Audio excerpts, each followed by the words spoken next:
Praise the Lord बच्चों लोग, प्रभु की दया और अनुग्रह से आप सभी लोग अच्छे हैं ऐसा मैं विश्वास करती हूँ। तो हम पिछले लेसन से शाऊल के बारे में सीखते आ रहे। तो हमने देखा था कि शमूएल इजरायली लोगों का आखिरी न्यायी होने के बाद उसके पुत्र लोग उसकी राह पे न चल रहे थे। तो इसके वजह से इजरायली लोगों ने दिखने वाला राजा, जो जिस प्रकार से अन्य राष्ट्र को एक राजा रहता है, उसी प्रकार से इजरायली लोगों ने भी राजा मांगा। तो ये बात शमूएल को बहुत बुरा लगा और इस विषय के लिए परमेश्वर के चरणों में रखते समय परमेश्वर ने सारी चेतावनी उन इजरायली लोगों को बताने के लिए कहा। तो शमूएल ने उसी प्रकार सारे बातें बताने के बावजूद भी वे लोग माने नहीं। तो इस वजह से उन लोगों को एक राजा नियुक्त करके दिया। तो वो कौन था? कीश का पुत्र शाऊल था। तो ये एक दिन गदहियों को ढूंढने के लिए गया हुआ व्यक्ति वापस आते समय इजरायलियों का राजा बनकर वो आ गया। तो यहाँ तक हमने देखा था। तो इसके बाद शाऊल का अभिषेक टिका, उसने किस प्रकार से इजरायली लोगों को चलाया, ये आज के लेसन में हम देखेंगे। तो आइए छोटा सा हम प्रेयर करके हमारे लेसन में हम जाएंगे। प्रभु पवित्र परमेश्वर, तेरे नाम की स्तुति करते हैं परमेश्वर। इस प्रकार से प्रभु पिछले लेसन से तो हमसे बातें करते आ रहा है परमेश्वर। आज भी परमेश्वर इस लेसन में तू हमारे साथ रहे परमेश्वर। बच्चों को बोलने के लिए, उनको समझने के लिए तो मन तू दे प्रभु। एक मन एक चित्त होके तेरा वचन ग्रहण करने के लिए प्रभु शाऊल के द्वारा प्रभु तो हमें सिखा परमेश्वर। प्रभु उसको तो राज्य अभिषेक करने के बाद उसका अभिषेक कैसा टिका रहा, ये कुछ बातें सीखने के लिए तेरा पवित्र आत्मा सहायता और मदद कर। आगे का सारा समय तेरे हाथों में सौंपते हुए यीशु के नाम से मांगते पिता, आमीन। लेसन नंबर 9, शाऊल, ये पार्ट 2 है। बाइबल भाग में से पहला शमूएल 13 अध्याय, 15 अध्याय और 31 अध्याय में पढ़ने से आपको अच्छी तरह से समझ में आएगा। Reading portion 1 Samuel chapter 13, 15 and 31 chapter. इन सारे अध्यायों में आप शाऊल के बारे में सीख सकते हैं। तो आज का मेमोरी वर्स है पहला शमूएल 15 अध्याय का 22 वचन। क्या यहोवा होम बलि और मेल बलि से उतना प्रसन्न होता है जितना कि अपनी बात के माने जाने से प्रसन्न होता है? सुन, माना तो बलि चढ़ाने से और कान लगाना मेढ़ों की चर्बी से उत्तम है। 1 Samuel chapter 15 verse 22। Has the Lord as great delight in burnt offering and sacrifice as in obeying the voice of the Lord? Behold, to obey is better than sacrifice, and to heed than the fat of the rams. इस lesson का मुख्य उद्देश्य यह है कि परमेश्वर की आज्ञाओं को पालन न करने वाले लोगों का अंत बहुत भयानक होता है। तो इज़राइल का पहला राजा शाऊल हुआ। उस समय उसकी उम्र 30 वर्ष की थी। तो उसके बाद उसने 2-3 युद्ध भी जीते थे। तो सारे इजरायली लोगों का भरोसा उसके ऊपर आया और वो लोग आनंद के साथ वहाँ पे रहने लगे। तो कुछ दिनों के बाद इजराइल के राजा शाऊल ने सारे इजरायली लोगों में के अच्छे अच्छे युद्धशूर लोगों को लेकर, वे कुछ 3000 पुरुषों को लेकर वो मिकमाश में डेरा डाला। तो उसमें से 1000 पुरुषों को उसने अपने पुत्र योनातान के साथ वहाँ पे भेजा। वो आगे जाके गिबा में वहाँ पे पेलिस्टियों की चौकी थी, उधर वहाँ पे पेलिस्टियों की चौकी को मार गिराया। तो इस वजह से सारे पेलिस्टी लोगों को पता चला। तो वे लोग बहुत ही क्रोधित होके सारे इजरायली लोगों के विरुद्ध लड़ने के लिए कुछ युद्ध लोगों को लेकर इकट्ठा हुए। कुछ 3000 रथ वाले लोग थे और 6000 सवार वाले, और बालू के किनकों के समान, समुद्र के बालू के किनकों के समान उतने सारे पेलिस्टी लोगों को लेकर वे इजरायलियों से लड़ने के लिए वहाँ पे आ गए। तो ये बात जब लोगों को पता चला तो वे लोग बहुत घबराए हुए, डरे हुए, वे लोग अपनी जान बचाने के लिए कुछ लोग गुफाओं में, झाड़ियों में और चट्टानों में और गढ़ों में जाके वे छुपने लगे। तो ये बात शाऊल को पता चला तो वो भी डर गया और अपने आप को बचाने के लिए वो लोग हम मेरे विरुद्ध भी आके लड़ाई करेंगे और सारे लोग, सब लोग मुझे छोड़ के इधर उधर भाग रहे करके। ये बात देखने के बाद उसने क्या किया कि उसने परमेश्वर की मदद पाने के लिए उसने शमूएल के पास आने के लिए और उसकी परमेश्वर की आलोचना पाने के लिए वो वहाँ पे आया, लेकिन शमूएल वहाँ पे नहीं था। वो गीबा में वहाँ पे गया हुआ था कुछ यज्ञ के लिए। तो ये उसने 7 दिन तक उसका इंतज़ार किया, लेकिन फिर भी उसको आने के लिए देरी हो रही है। ये बात देख के उसने वहाँ पे क्या किया, मैं आपको एक उदाहरण बताती हूँ। आप लोगों को मालूम है, आप लोग 10th स्टैंडर्ड का बोर्ड एग्ज़ाम का साइंस प्रोजेक्ट्स वगैरह रहते हैं, वो आपको सबमिट करना रहता है। तो आप लोग वो क्लास टीचर को या सब्जेक्ट टीचर को सबमिट करते समय वो टीचर का सिग्नेचर के बिना आप वो सबमिट नहीं कर सकते। तो वहाँ पे आपका तो जर्नल कंप्लीट है, प्रोजेक्ट पूरा कंप्लीट है, लेकिन सिर्फ टीचर का सिग्नेचर चाहिए।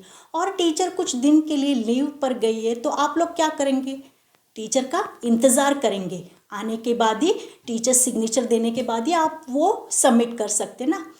तो यहाँ पे आप खुद सिग्नेचर नहीं कर सकते, वो क्या होगा, गलत होगा, उसका भी कुछ फ़ायदा नहीं होगा।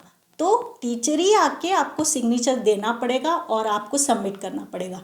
तो ये व्यवस्था है, बात है। तो लेकिन यहाँ पे शाऊल ने क्या किया, शमूएल का इंतज़ार न किया और उसने उतावली में आकर उसने खुद तंबू में, मीन्स परमेश्वर के मंदिर में जाके उसने वहाँ पे होम बलि और मेल बलि चढ़ा के परमेश्वर के विरुद्ध ये बहुत बड़ा अपराध किया।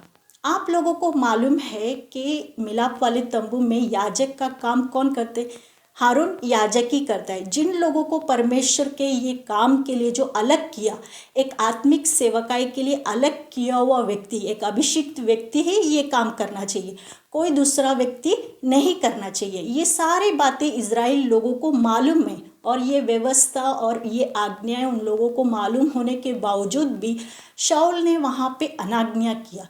उसने जैसे ही होम बलि मेल बलि चढ़ा चुका, उसका वहाँ पे अर्पण हो चुका, उतने में शमूएल वहाँ पे आ गया और देखा कि उसने वहाँ पे होम बलि और अर्पण किया हुआ है। तो उसको देख के वो बहुत बुरा लगा। तो फिर शमूएल ने शाऊल से कहा कि तूने ये क्या किया। तो शाऊल ने कहा कि तुझे आने के लिए देरी हो रही है और सारे लोग मुझे छोड़ के इधर उधर भाग रहे, तो ये सारी बातें देखकर मैंने होम बलि और मेल बलि चढ़ाए। तो फिर शमूएल ने कहा कि तूने ये बहुत बड़ा मूर्खता का काम किया है, इस वजह से तेरा राज्य स्थिर न रहेगा और तेरा राज्य बना नहीं रहेगा। परमेश्वर ने तेरे बदले और किसी को ये राज्य दे देगा, क्योंकि तूने परमेश्वर के विरुद्ध बहुत बड़ा अपराध किया, पाप किया है, तो परमेश्वर की आज्ञाओं को तोड़ा है।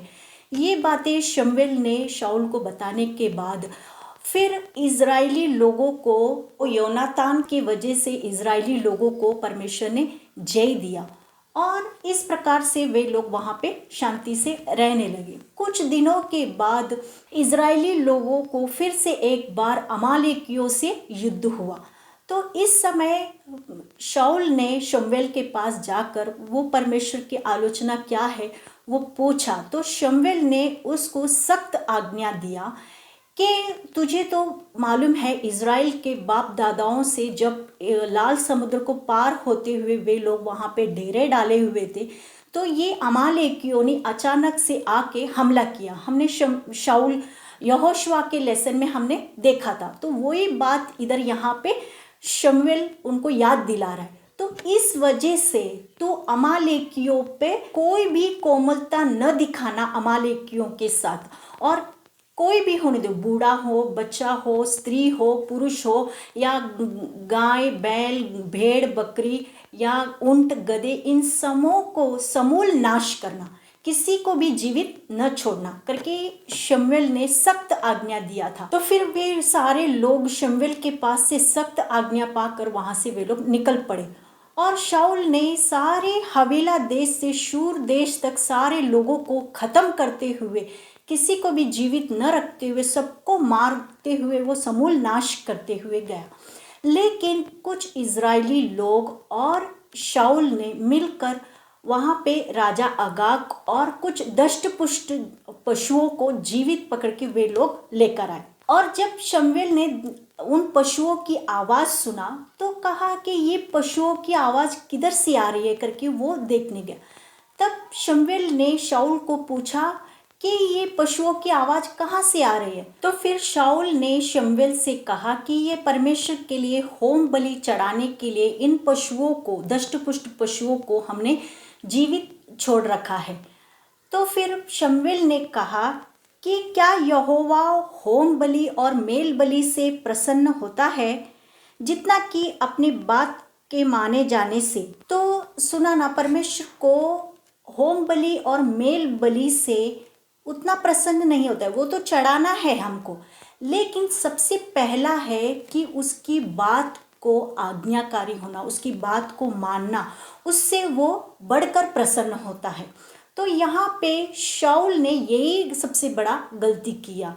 तो इस वजह से परमेश्वर कहता है कि तूने मेरी आज्ञाओं को मानने के लिए तुच्छ जाना है, तो मैं भी तुझे राजा होने के लिए तुच्छ जान के तेरे राजपद से मैं तुझे हटा दूंगा, क्योंकि तूने एक बार नहीं 2 बार गलती किया। क्यों एक बार फिर भी परमेश्वर ने माफ़ करके लिया, लेकिन यहाँ पे शाऊल ने वो दोबारा गलती दोहराया।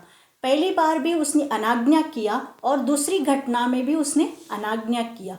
तो आप लोगों ने लास्ट लेसन में देखा था ना, जिस प्रकार से शाऊल का मन था स्टार्टिंग में, उसके अभिषेक के पहले हमने भाग 1 में देखा था, पार्ट 1 में देखा था कि वो कितना नम्र होके वहाँ पे कहा कि मैं इज़राइल की सब घराने का, सब गोत्रों में से सबसे छोटा गोत्र हूँ और मेरी योग्यता नहीं है। उसने अपनी बात को माना, लेकिन अभी राजा होने के बाद कुछ दिनों के बाद उसका मन क्या हो गया, बदल गया। यहाँ पे उसने पहली घटना में अनाज्ञा किया, फिर भी वहाँ पे परमेश्वर ने उसे माफ़ करके उसको संभाल के लिया, लेकिन वही गलती उसने दोबारा अमालेकियों के साथ शमूएल ने सख्त बोलने के बावजूद भी शाऊल ने उस बात को अनाज्ञा किया। इस वजह से उसका राजपद नष्ट हो गया और परमेश्वर ने मनुष्य की बाहरी बातों को देखता नहीं, बल्कि मन की बात को जांचता है, मन को देखता है। तो इस वजह से शाऊल के मन को देखा और उसका परमेश्वर ने राजपद से उसको वहाँ से हटा दिया। तो इस राजपद के लिए और एक व्यक्ति को वो चुना है, अभी मैंने बताया था। तो वो कौन है?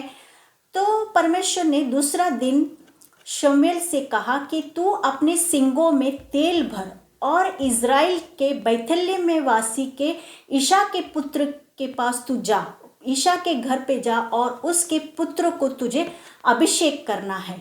तो वो शमूएल परमेश्वर की बात को मानकर वो निकल पड़ा और वहाँ पे ईशा के घर पे पहुँचने के बाद उसने कहा कि मैं तेरे पुत्रों को यज्ञ पे बुलाने के लिए आमंत्रित किया हूँ करके। तो वो सारे पुत्रों को तो यज्ञ पे बुला करके, तो वे लोग, ईशा ने अपने सारे पुत्रों को इकट्ठा किया और कहा कि तुम शुद्ध हो, पवित्र हो।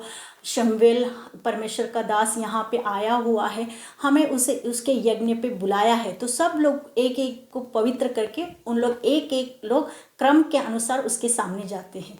तो सबसे पहला बड़ा बेटा उसके पास जाता है। तो वो दिखने में बहुत सुंदर और ऊंचा कद का था। तो परमेश्वर यहोवा शमूएल से कहता है कि नहीं, इसे मैंने नहीं चुना। तो वो भी चले गया। फिर दूसरा पुत्र आया। ऐसे करते ये 1 2 3 4 5 6 7 पुत्र आए क्रम के अनुसार, लेकिन परमेश्वर ने इन 7 पुत्रों को भी किसी को चुना नहीं। परमेश्वर कहता है कि इनके रूप, इनके डील डोल के ऊपर तू मत जा, इनको मैंने नहीं चुना। और फिर शमूएल कहता है ईशा को कि और तेरे कुछ पुत्र रह गए क्या, तो उन्हें बुला। तो ईशा कहता है कि हाँ, मेरा सबसे छोटा पुत्र जो भेड़ बकरियों को चरा रहा है वो आना बाकी है। तो उस शमूएल कहता है कि उसे बुलवा भेज। तो उसको बुलवा के भेजा।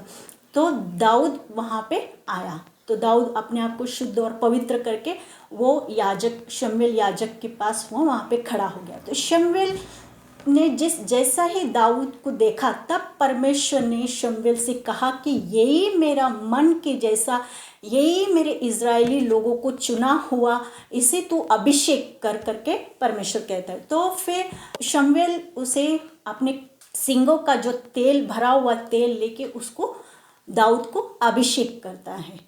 जब दाऊद को अभिषेक किया, तुरंत उसी समय शाऊल के ऊपर का जो राजपद है वो नष्ट निकल गया, खो गया और उसे एक दुरात्मा, जो दुष्टात्मा है, उसको वहाँ पे घेर लिया और उसको घबराने लगा और उसे बेचैन करने लगा। देखा ना हमने कि परमेश्वर एक व्यक्ति को चुना तो एक व्यक्ति का राजपद नष्ट हो गया, तो उसको कौन सा आत्मा, उसको अभी तक शाऊल को कौन चला रहा था? परमेश्वर चला रहा था। लेकिन अनाज्ञा करने के बाद, उसका पद नष्ट होने के बाद उसको एक दुष्टात्मा या एक घबराने वाला दुरात्मा उसको घेर लिया, उसको वो चलाने लगा। इस प्रकार से हमने देखा शाऊल का अभिषेक कैसा नष्ट हो गया। और अभी हम देखेंगे कि शाऊल का किस प्रकार से उसका भयानक रीति से अंत हो गया। तो एक बार इजरायली लोग और पेलिस्टी लोग गिलबोल पहाड़ की ओर वहाँ पे उनका युद्ध चल रहा था। तो इस युद्ध बहुत घमासान युद्ध हो रहा था।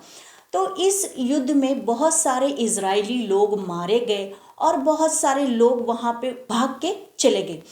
तो पेलिस्टी लोगों ने शाऊल और उसके तीनों पुत्र के पीछे उन लोग हाथ धो के लग गए।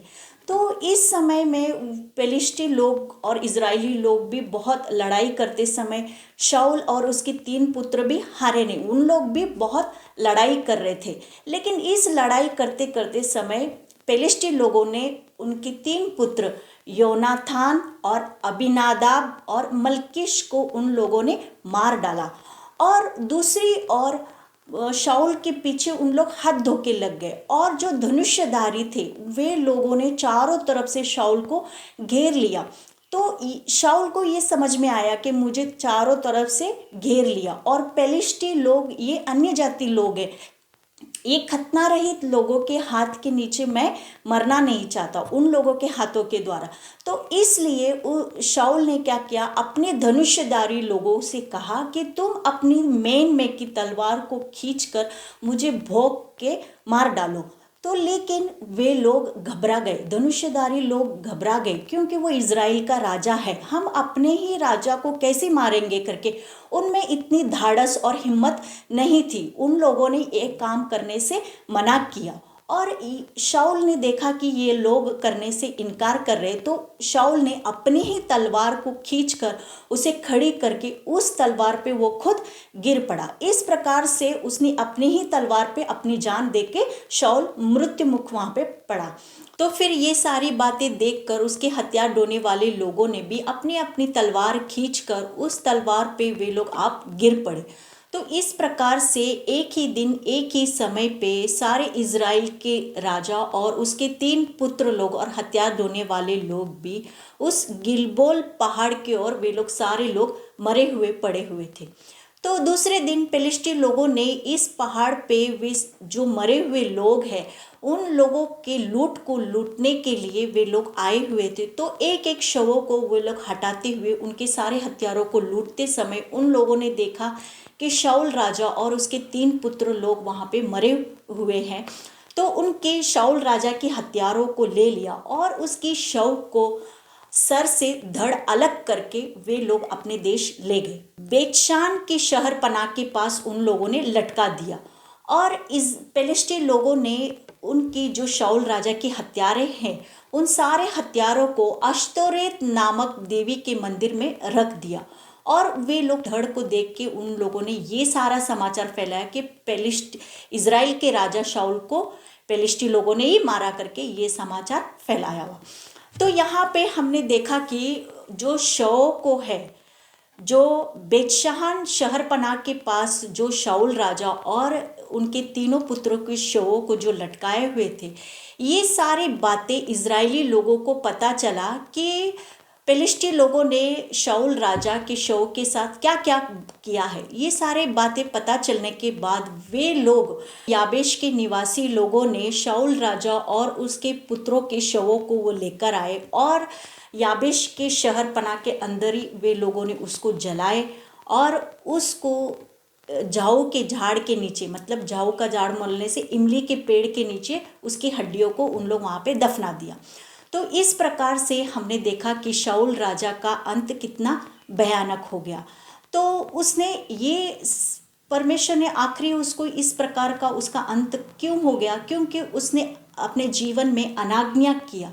अगर वो उसने आज्ञा पालन किया होता तो उसका अंत इतना भयानक नहीं होता। तो इस लेसन से हमें क्या सीख मिलता है, ये कुछ 2 पॉइंट्स हम देखेंगे। सबसे पहला है कि शमूएल इज़राइल का न्यायी और एक नबी और एक याजक भी है।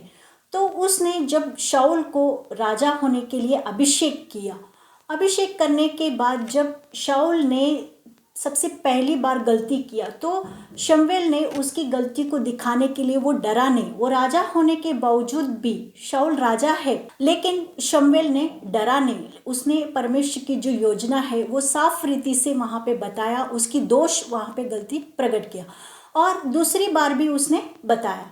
तो ये एक खास परमेश्वर का चुना हुआ, अलग किया हुआ व्यक्ति का निशानी रहता है कि वो है ना, कोई भी रहने दो, राजा रहने दो या छोटा व्यक्ति रहने दो भी, लेकिन वो परमेश्वर के पक्ष में होके उसकी दोष को वो दिखाता है, गलती को बताता है। तो इस प्रकार से शमूएल ने शाऊल की गलती को वहाँ पे दिखाया। और दूसरा नेक्स्ट पॉइंट हम देखेंगे कि शमूएल ने इज़राइल का राजा होने के बावजूद जब उसने पहली घटना में बलि अर्पण किया, मतलब बलि अर्पण किसका काम था, ये याजक लोग का काम। तो वहाँ पे शमूएल याजक था, तो वो याजक लोग का काम करने के बदले तो राजा शाऊल ने खुद काम वहाँ पे किया। तो ये परमेश्वर के खिलाफ पाप है, अनाज्ञा किया, व्यवस्था को उसने तोड़ा। तो ये पहली घटना में उसने गलती, अनाज्ञा किया। दूसरी घटना में भी अमालेकियों को पूरा समूल नाश करने के लिए कहा, वहाँ पे भी उसने क्या किया, आगाग राजा और धष्टपुष्ट पशुओं को उसने जीवित रखा और जो कुछ कामी था उसने सब कुछ नाश किया। मतलब जिसको सबको नाश करने के लिए कहा था वहाँ पे उसने बचा के रखा, और जिधर अर्पण करना था तो उसने खुद, जिसका याजक का काम था वो खुद किया।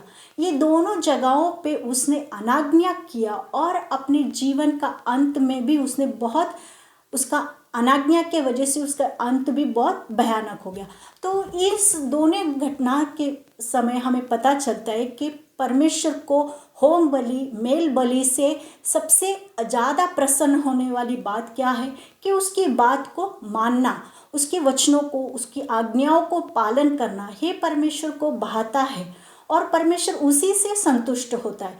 तो बच्चों लोग, हम भी सबसे पहले के होम बलि, मेल बलि तो करना है, ये हमारा कर्तव्य है, लेकिन सबसे पहला कि परमेश्वर की बात को मानना, परमेश्वर के पवित्र दास लोगों की बातों को मानना, उनकी आज्ञा पालन करना और हमारे घर के जो माता पिता है उनकी भी बातों को मानना, ये सबसे पहला कर्तव्य है। तो जिस प्रकार से शाऊल ने अनाज्ञा करके उसका अंत भयानक हो गया, तो उस वजह से हम भी अगर अनाज्ञा किया तो हमारा भी अंत बहुत भयानक होगा। अगर हमने आज्ञा पालन किया तो फिर परमेश्वर हमें क्या देगा। हम पिछले लेसन से हम सुनते आ रहे हैं कि जिस प्रकार से अब्राहम ने परमेश्वर की आज्ञा पालन किया, उसको परमेश्वर ने आशीर्वाद दिया और उसके संतान को भी आशीर्वाद दिया। तो उसी मुताबिक से हम भी परमेश्वर की आज्ञा पालन करना चाहिए। ये परमेश्वर को बहुत भाता है। तो आप लोगों को ये लेसन अच्छी तरह से समझ में आया ऐसा मैं विश्वास करती हूँ। तो आप लोग हमेशा की तरह क्वेश्चन आंसर्स और एक्टिविटी करते आ रहे हैं। तो इस लेसन में भी कुछ क्वेश्चन आंसर्स और एक्टिविटी है। एक्टिविटी वो इस प्रकार से है, आपको एक कार्डबोर्ड का ई साइज का लेना है और उसके ऊपर लिखना है, बलि अर्पण करने से बात के मानना उत्तम है, ऐसा करके वचन आपको लिखना है। इस प्रकार से आपको ये लिखना है और ये एक बुक मार्क कहते हैं इसे आप जो रेफरेंस पढ़ रहे हैं तो उधर वहाँ पे मार्क करने के लिए आप लगा सकते हैं और इस प्रकार से आप आपके बाइबल्स में यूज़ कर सकते हैं। ये आपका एक्टिविटी हो गया, आपको बनाना है और आपके बाइबल्स में यूज़ भी करना है। तो ये हमारा एक्टिविटी आप लोगों को अच्छी तरह से समझ में आया। तो आइए हम छोटा सा प्रार्थना करके हमारे लेसन को हम समाप्त करेंगे। प्रमाण पवित्र पवित्र सेनाधीश परमेश्वर, तेरे नाम की स्तुति करते हैं प्रभु, तेरा धन्यवाद देते हैं परमेश्वर। प्रभु पिछले लेसन से तू बातें करते आ रहा है, इसके लिए तेरा धन्यवाद देते हैं प्रभु। शाऊल के द्वारा प्रभु तू हमसे सिखाया परमेश्वर। प्रभु जिस प्रकार से वो गधियों को ढूंढते हुए गया, उसको एक परमेश्वर राजपद के लिए तू चुना, अभिषेक किया, पर प्रभु अनाज्ञा के कारण के वजह से उसका राजपद नष्ट हो गया। प्रभु महान, हम पे भी तू दया कर। हम भी परमेश्वर प्रभु गधियों के पीछे भेड़ ढूंढते हुए जाने वाले लोगों को तूने चुन के अभिषेक किया, तेरा उद्धार हमें तू दिया परमेश्वर। प्रभु उस उद्धार को हम नष्ट न करें, इसके लिए तेरी दया करुणा हम पे उंडेल परमेश्वर। तेरे वचन तेरे आज्ञा पालन में हम सदा बना रहने के लिए बच्चों को भी तू कृपा तू दे परमेश्वर। प्रभु बचपन से तेरे आज्ञाओं को पालन करते हुए तेरी बात की ओर कान लगाने के लिए प्रभु उनके हृदय को तू स्पर्श कर परमेश्वर। हालेलुया। प्रभु तेरे पवित्र दास लोगों की कभी अनाज्ञा न करते हुए, उनकी बातों को मानते हुए, तेरे वचनों को ग्रहण करते हुए विश्वास में आगे बढ़ने के लिए तू बच्चों को और मुझे भी तू कृपा तू दे। आगे का सारा समय तेरे हाथों में सौंपते हुए यीशु के पवित्र नाम से मांगते पिता, सुन और कबूल कर। आमीन।